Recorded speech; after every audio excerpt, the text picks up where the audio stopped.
I spent $50,000 on my wedding. My friend spent $5,000. 10 years later, only O&E marriage survived. Summer 2015. Two weddings. Same month. Best friends getting married. My wedding cost $50,000. Destination venue in Napa Valley. 200 guests. Live band. Premium everything. It was a wedding everyone talked about for months. Magazine quality photos. Unforgettable. My friend Mike's wedding cost $5,000. Backyard ceremony at his wife's parents' house. 75 guests. DIY decorations. Spotify playlist. Potluck reception. Some family members were embarrassed for them. You couldn't afford better. 10 years later. 2025. Right now. I'm divorced. Broke. Paying child support. Living in a small apartment. Still paying off the wedding loan that helped destroy my marriage. Mike just celebrated his 10th anniversary. Happily married. 2 kids. Own their home. Have $180,000 invested. Wait. The expensive perfect wedding ended in divorce? The cheap wedding is going strong 10 years later? Yeah. And I lived it. Every moment. Every payment. Every fight about money that led to my divorce. What I'm about to tell you could save your marriage before it even starts. Because the wedding industry sells a lie. And that lie is destroying marriages. My name is Derek, and I'm going to show you exactly how my $50,000 dream wedding became my worst financial nightmare, and how it killed my marriage. Smash that like button if you've ever felt pressure to spend crazy money on a wedding, because what I learned cost me everything. And subscribe because I'm exposing the wedding industry lie that's destroying marriages before they begin. Let me take you back to January 2015. I just proposed to Sarah. We're both 28. I make $72,000. She makes $68,000. We're excited, in love, planning our future.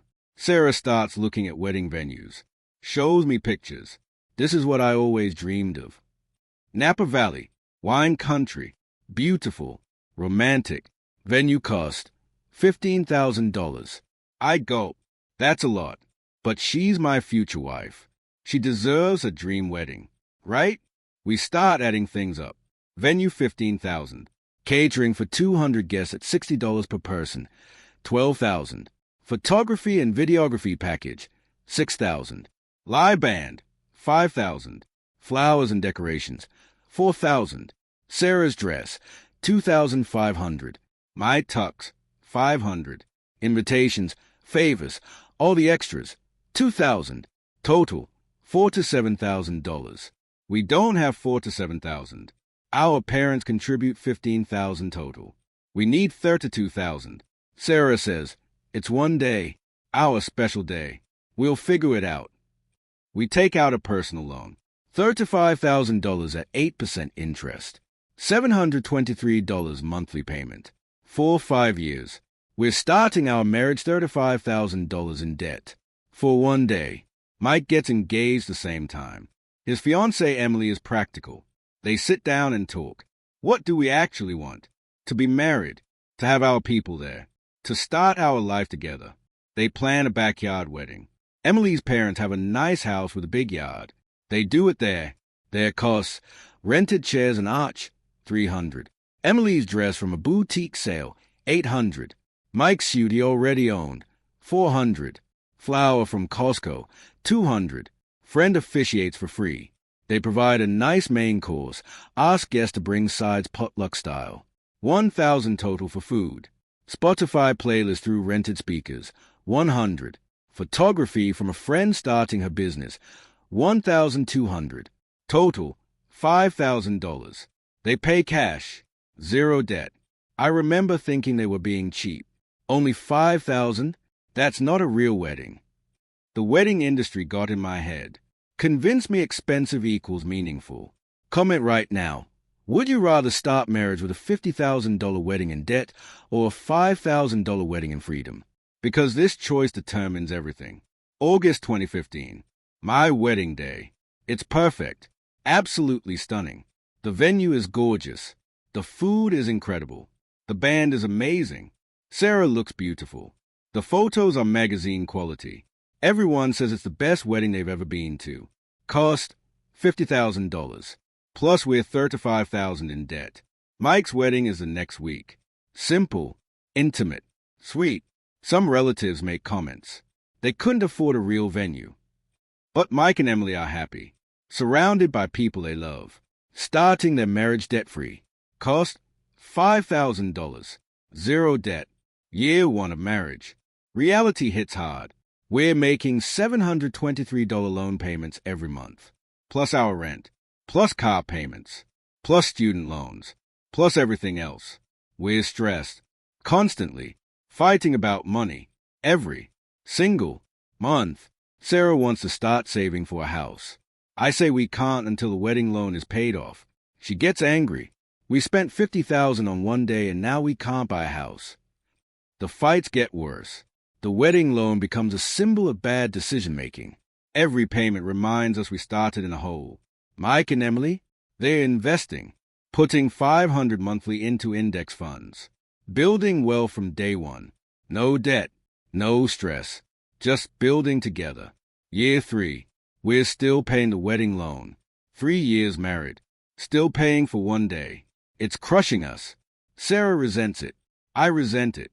We resent each other. Every financial conversation turns into a fight. Why did we spend $50,000? Because you wanted the dream wedding. You agreed to it. Round and round. The debt is killing us slowly. Mike and Emily have $18,000 invested. Their simple wedding is a distant memory. They talk about their marriage, not their wedding day. Hit that like button if you're seeing where this is heading.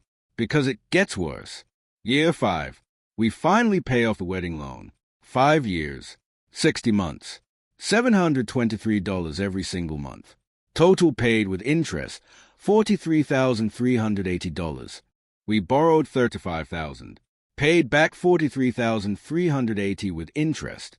1 day. Sarah and I are exhausted. 5 years of financial stress. The wedding loan is gone, but the damage is done. We've built a pattern of fighting about money. Can't break it. Mike and Emily have $4,000 to $5,000 invested. They bought their first house. Used money they saved by not having an expensive wedding. Year 7. Sarah and I separate. The official reason is grew apart. But I know the truth. We never recovered from starting $35,000 in debt. The financial stress at a tone we couldn't escape. Every money decision was contaminated by resentment about the wedding loan. We spent like we could afford it. Never could. Built more debt. More stress, more fighting. We tried. We really did. But the foundation was cracked from day one. Mike and Emily celebrate 7 years. Strong marriage. Building wealth together. Money brings them together instead of tearing them apart. Year 8. My divorce is finalized. It cost another $15,000 in legal fees. Now I'm paying child support. Living in a small apartment. Seeing my daughter every other weekend. Financially devastated, emotionally destroyed. I think about that $50,000 wedding constantly. If I could go back, I'd have a backyard wedding and invest the difference. Maybe we'd still be married. Maybe the financial foundation would have been strong enough. Mike and Emily have $120,000 invested, debt-free except mortgage. Marriage stronger than ever. Year 10, present day. Right now, I'm single, 48 years old. Renting, have about $8,000 in savings, pay child support, work constantly, see my daughter every other weekend, bitter about how it all went down. Mike and Emily just celebrated their 10th anniversary. They have $180,000 invested, 2 kids, own their home, marriage is solid. They barely remember their wedding day. They remember 10 years of building a life together. Drop a comment. Do you think the expensive wedding contributed to my divorce? I want honest opinions. Here's what I learned the hard way. The hardest way possible. Expensive weddings create unrealistic expectations. My wedding was perfect. $50,000 are perfect. Everything after felt like a letdown. Real life isn't Napa Valley. It's dishes and bills and compromise. Mike and Emily started simple. Real life was actually better than their wedding. They built up instead of down. Wedding debt is marriage poison. $723 every month for 5 years. 60 months of being reminded we started in a hole. It created resentment that never went away. Mike and Emily started even. Built wealth together. Money brought them closer. The wedding industry sells a lie. They say expensive weddings show how much you love each other.